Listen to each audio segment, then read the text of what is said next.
bicara hukum fikih itu tidak hanya dari ayat-ayat hukum fikih, bahkan dari kisah mengandung hudan. Umpamanya tentang kisah wanita, dua orang wanita yang dijumpai oleh Musa dalam surat Al-Qasas. Dua wanita yang dijumpai oleh Musa alaihissalam, yang dibantu oleh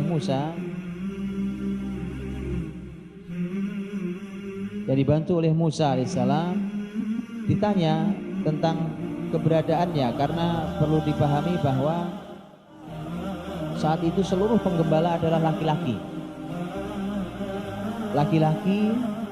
Mengapa ada perempuan di sini? Karena semua laki-laki.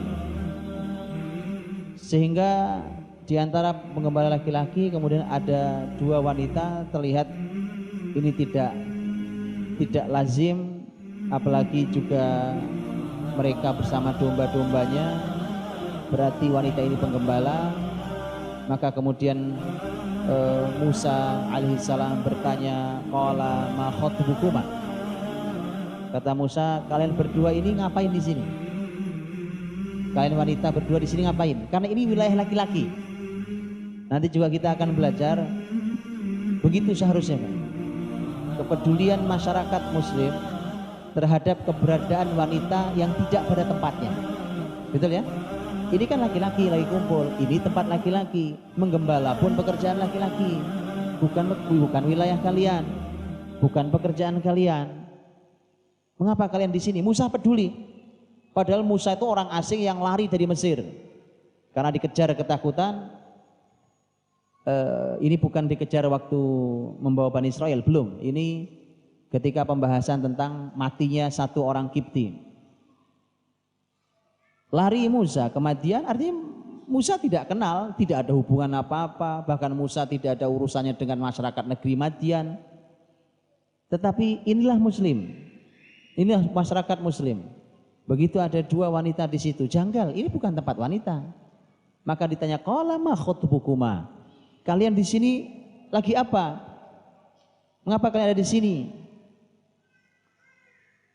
Maka mereka menjawab, qalata la nasqi hatta yusdira ar-ri'a wa abuna syaikhun kabir. Mereka berdua berkata bahwa kami ini nunggu di sini, kami tidak bisa masuk untuk ngambil air buat domba-domba kami sampai para penggembala yang lain pergi, karena laki-laki. Nah, kami tunggu para laki-laki itu pergi. Itu pembahasan tentang pertanyaan mengapa di sini, betul? Kalau dijawab itu sudah cukup apa belum cukup? Cukup atau belum? Kalian ngapain di sini? Kami nunggu untuk ngambil air buat domba kami, cuma kami nunggu kalau laki-laki itu pergi. Cukup atau tidak cukup? Jawaban itu cukup atau tidak cukup? Jadi pertanyaan Musa cukup gak? Musa cukup paham apa tidak? Musa paham gak? Hah? Lihat, saya ulang. Lihat, ulang. Musa bertanya, kalian ada apa di sini berdua?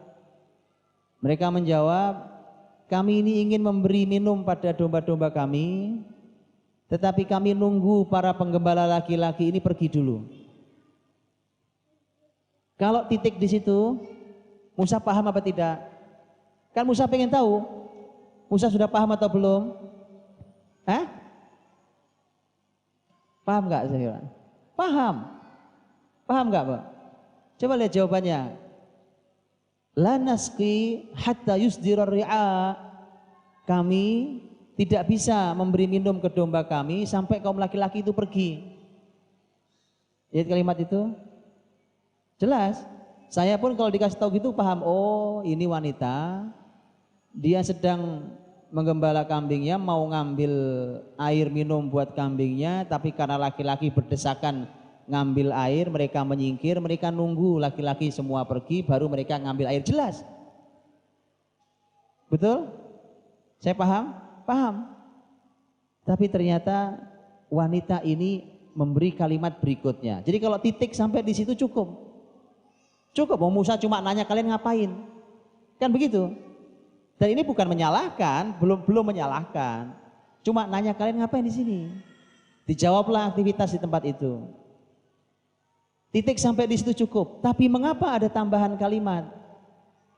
Ini sebenarnya adalah kalimat yang jawabannya, yang ini menjawab sesuatu yang nggak ditanyakan. Coba kalimat berikutnya apa? Wa abuna syaikhun kabir. Ayah kami sudah tua. Apa urusannya? Betul? Coba. Ditanya nggak sama Musa? Musa nggak nanya.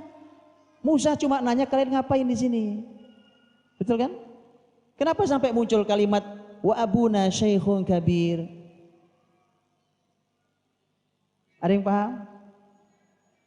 Kenapa sampai muncul kalimat itu? Nggak ditanya, Musa nggak nanya. Kenapa muncul kalimat itu?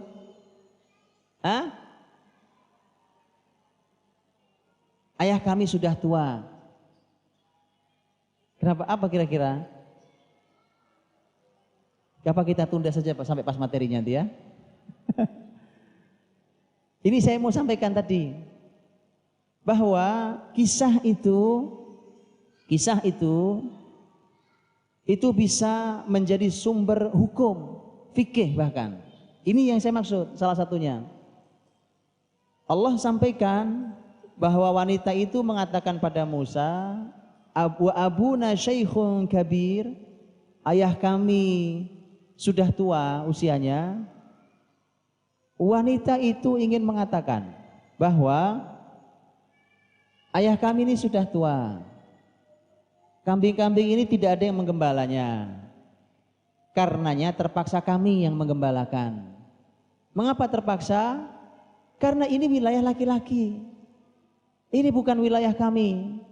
Pekerjaan ini padang pasir, panas, menggembala bersama domba. Baik, biasanya penggembala sendiri atau rame-rame? Seorang penggembala bawa kambingnya sendirian apa rame-rame biasanya? Sendiri. Kenapa ini perempuan berdua? Karena perempuan. Karena perempuan.